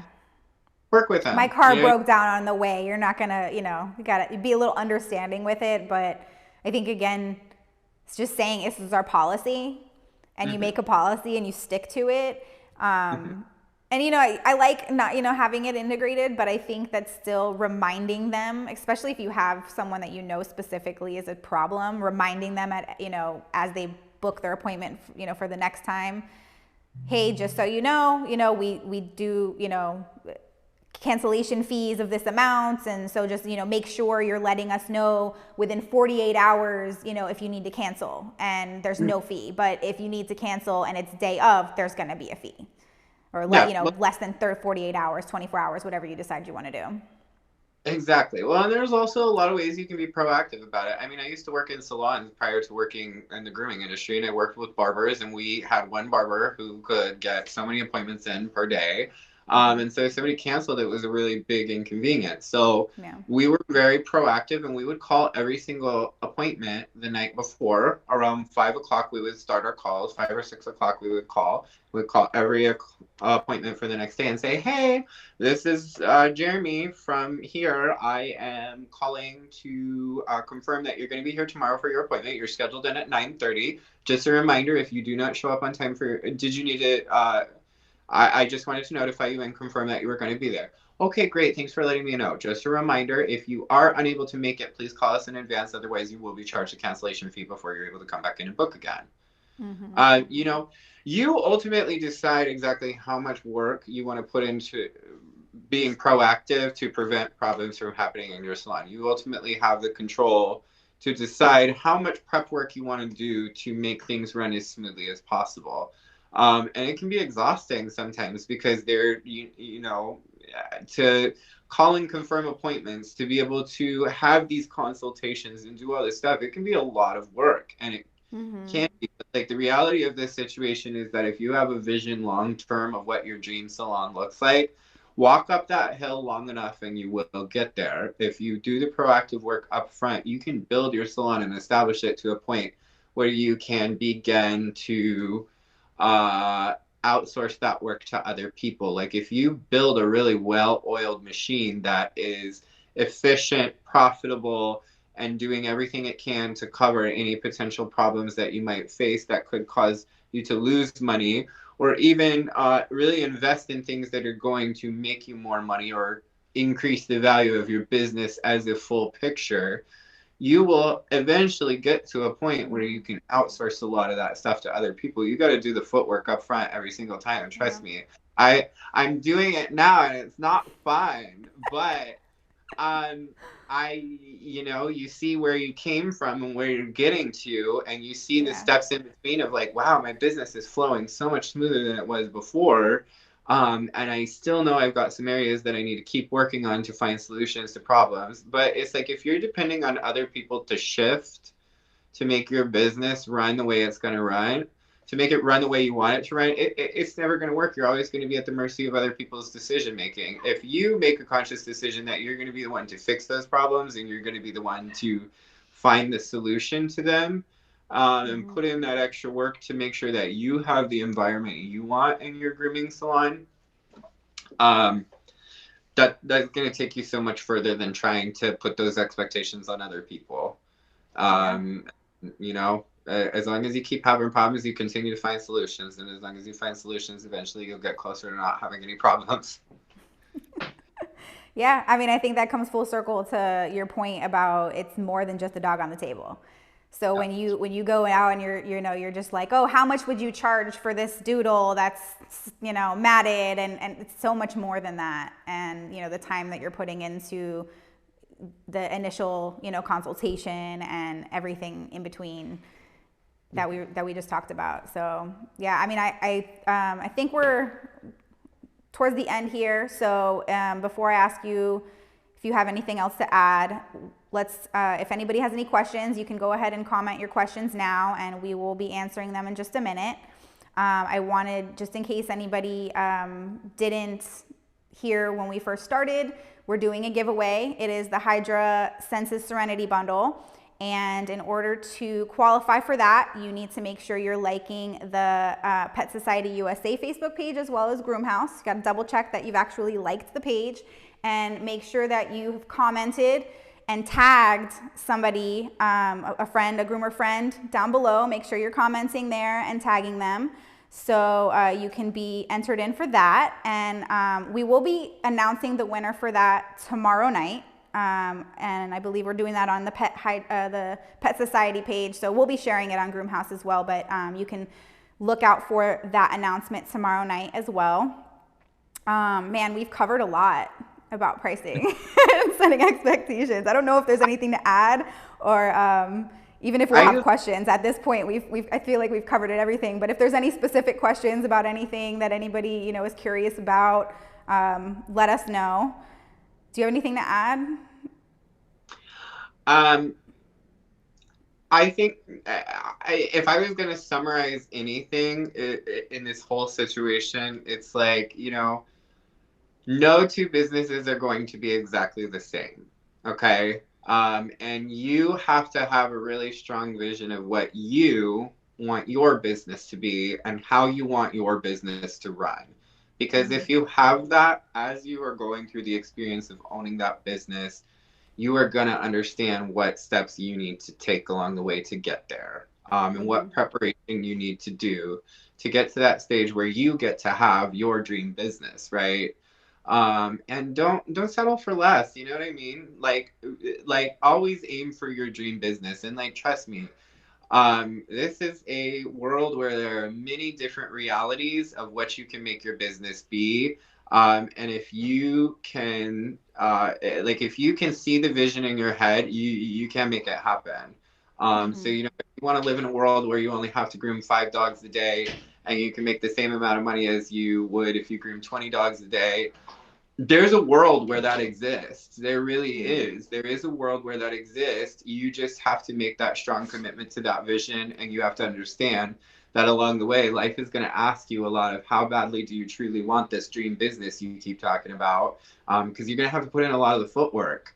And, you know, if you truly want it, you can make it happen. I promise you that. I'm doing it, and it's working. Yeah. Okay, so we have questions.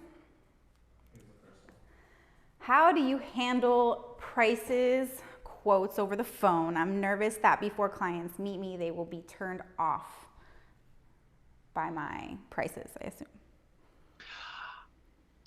I guess my thing is like, you know what? Like if I answer the phone and I'm being really nice on the phone and I say, yeah, we're a dog about that size, you're looking at about, you know, $95, and that price point is immediately turning them off, that is probably not my client. There you go. Yeah, you're vetting your clients right off the bat. If you throw out that price and they're scared of it, yeah, definitely not your client. Well, that's the thing is like, you know, if it truly is just that simple. You know what? Like if they're scared off by the price just off of that, that's probably not your client. And up front, and that's okay. Right? Yeah. Like we got to learn that that's okay. Not every client's your client, and that's okay. It really is. And the thing is you've got a lot of other ways in your arsenal to be able to establish the value of your pricing. Understand, you have Yelp, you have Google, you have Instagram, you have Facebook, you have a lot of ways you can give people a sneak peek of exactly why your prices are what they are. And trust me, if you don't think people are going through and searching your Instagram, searching your Google, looking through those Yelp reviews to figure out where they're going to put their baby at, they are. So make sure your you website, even, you know, like you go, if your website doesn't align with the prices that you have, yeah, they're not going to trust you. Such a big percentage of people judge you just based off of those things, your social media presence, your website, all of those things. Exactly. So understand your clients have already done some study work before they even contacted you on the phone. So if they're turned off by your prices at that point, it means one of two things. Either the rest of what your business has going on isn't speaking loudly enough to the value of your service, or this is just not the client for you. So I encourage you, if you've got a Yelp page, take some really nice photos, okay? Yes. You know what? If you have to invest a little bit of money in someone, say you find a local photographer who will charge you, $200 to $400 to have a session where they take some really cute photos of your salon, your space, maybe even some photos of you grooming dogs and stuff like that, so that you have that in arsenal to put on Yelp or Instagram or stuff like that.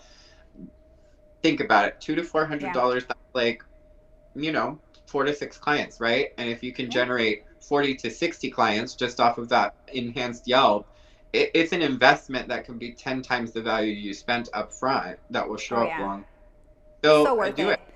More than just And, Yelp, you can use it on your website, you can use it on any marketing materials you're doing if you're putting out ads, you can use it as social media content, like just having a set of photos that are professional and represent your brand, you'll be able to use that in so many instances. So definitely, well, if you're not ba- able to get them yourself, pay for it for sure.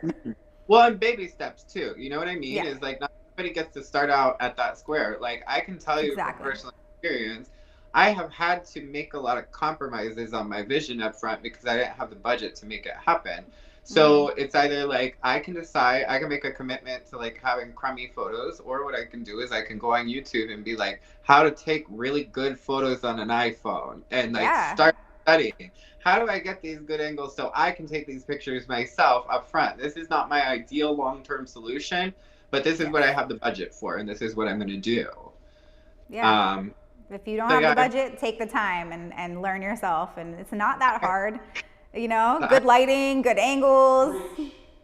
I've learned how to Photoshop. I have learned how to contract write. I have learned a lot of skills because of lack of budget. You got to do what you got to do. But that impression is huge.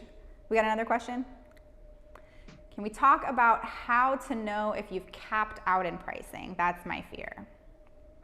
So we live in an ever-growing economy. You know what? Prices are changing constantly. I don't think anybody ever caps off on their prices. I think what you have to understand is that if your prices are going to increase and evolve, so does your business. Your business has to evolve with that price increase. So if you're increasing your pricing, but nothing about your business structure has really changed, then yeah, you have capped off. But like your business potential is limitless. What you can do to your business to add that additional value to it. So like, think about it, what you could be doing to just create that next level of your business. Your prices will never cap off if you do that. I mean, you do have to look at the client base you've established and understand that your client base has a budget, and you should you can usually gauge who your client base is. You know what I mean? If you're asking those right Yeah. questions that we talked about up front, you can usually figure out who your client is and what their budget is. We know, based on personal experience and the experience of people around us, what budgets look like for different people. And so you may cap off for your particular clients that you have at that moment. And so what that might mean is now is my time to like, I love my clients and I would like to keep them, so I'm fine at keeping these prices, or I want my business to evolve. And with that, some of my clients are going to evolve too. They're either your current clients are going to either evolve with you, or you're going to find new ones that are willing to take that next step to that next level you're looking to go to. I had a lot of clients that started out with us that are no longer with us. And it's just because our business evolved. And they decided that this was not an evolution that they wanted to make with us. And I get that. You know what? We all have priorities in life about things that are important to us. Netflix took a bump up to $19.99, and I was really second guessing if I was wanting to evolve with it. So, Gotta gotta be strong about it. But yeah, you're right. The whole value thing, I think that's where you got to make sure the value's there. So we got like 8 questions. So we're gonna try to get through them all as much as possible. We're hitting about an hour and 45 minutes we've been talking. How do you handle price quotes over the phone? I'm nervous that clients will, we just talked about that. Yeah, cool. That one was up. So yeah, we just talked about it.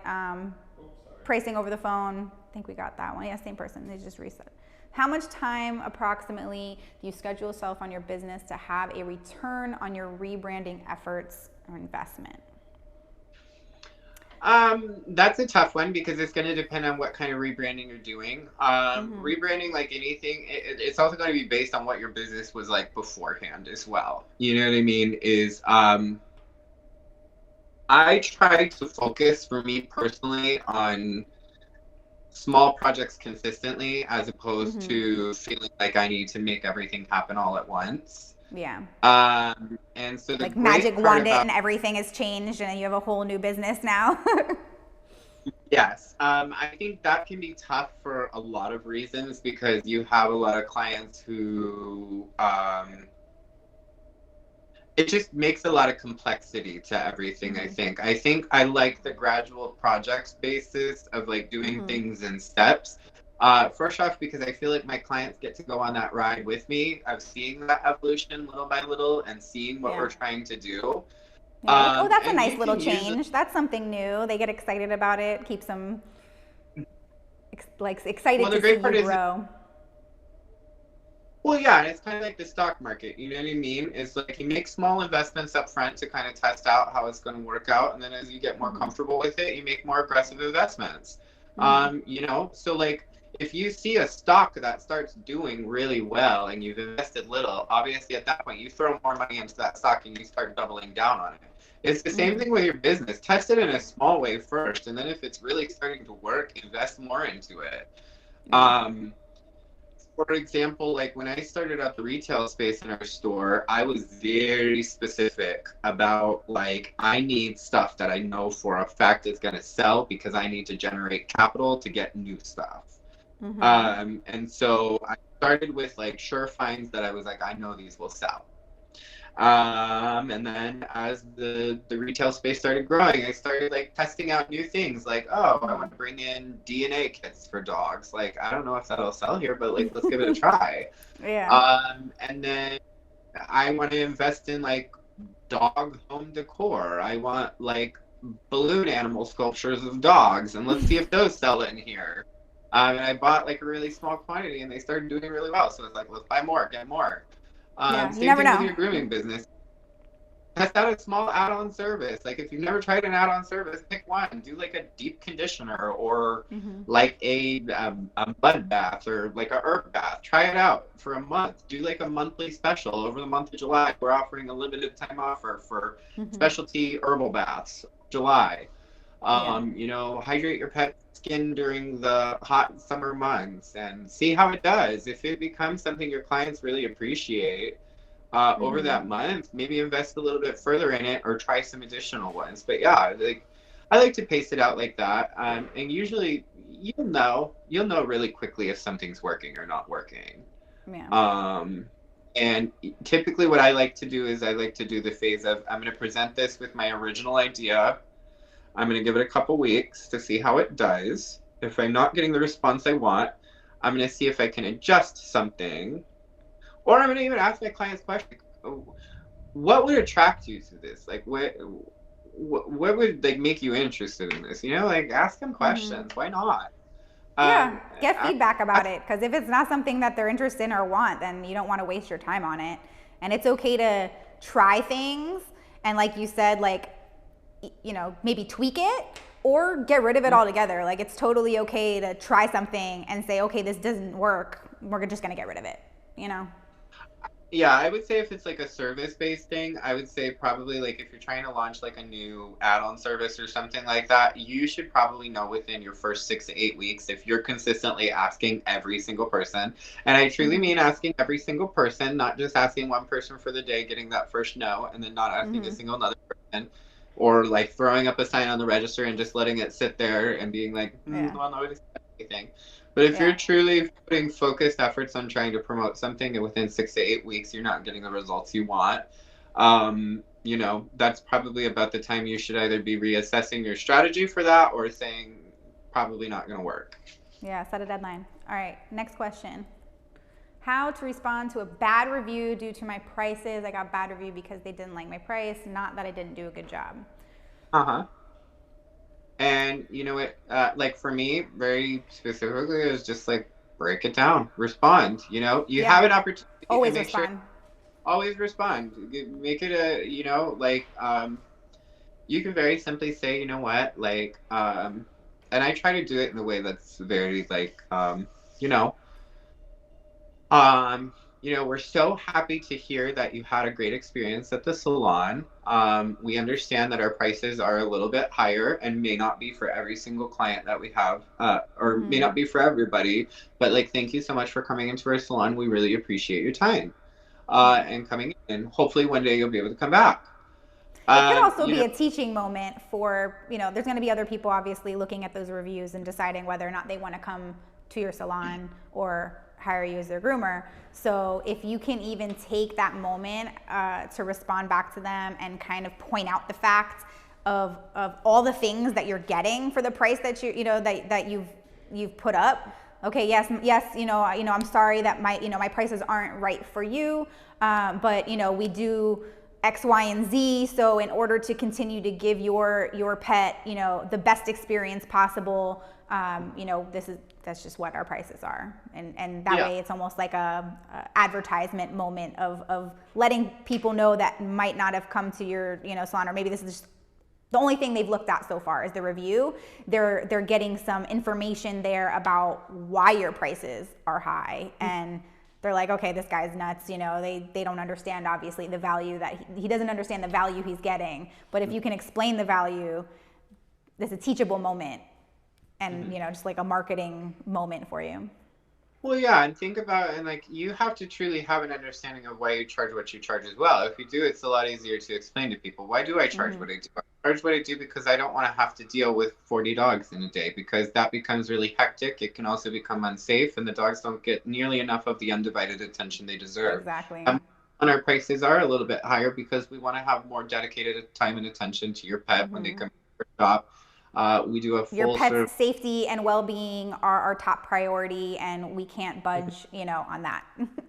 So I would either do that, like with the response. What I would also do is use that as an opportunity to look around at the rest of my business and be like, is there something besides my groom that is not speaking to my prices? Just again, back to that big picture of like, what is the big picture of my business? And is the rest of my business, is the customer service, is the aesthetic, is the decor, is the theme all justifying the price that I'm charging?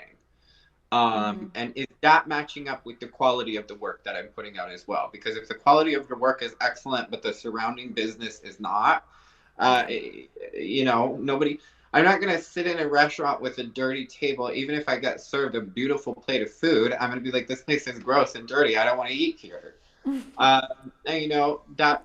that's not always the case. Sometimes you just have a client who is just, they just don't see the value in your work. You know what I mean? And that's normal. There's always people. There's some people that don't want to spend a lot of money on a phone or headphones or a lot of other things. They just don't see the value in it, And that's not your client. not your client. Exactly. And that's okay. We know this. So I don't think, are we good with questions? We got everybody? Awesome. So I did want to take a moment to let everybody know about our upcoming webinar we have with Lindsay Dickin. It's going to be Sunday, February 21st. So this coming Sunday, Bichon cute. Don't miss out on that. It's going to be Asian trim on a Bichon. So lots of awesome giveaways that we have for that as well. Make sure you're signing up for that. And I just want to thank you, Jeremy, for coming on. We were gone almost 2 hours talking about pricing. So who knew, right? I hope that everybody got something from this, but you were awesome. Thank you so much. Thank you. Thank you guys for inviting me to this opportunity. I had so much fun. I love talking about this kind of stuff. And I think more conversations about this need to happen in the grooming community. Yeah. Everybody that watched, and thank you guys for hosting. I love what you guys are doing for the grooming industry, and keep it up. Thank you. I'm sure we'll have you on soon. We'll talk more. I would love that. All right. All right. Thanks, guys. I'll try to keep it to one next time. All good. I'm sure.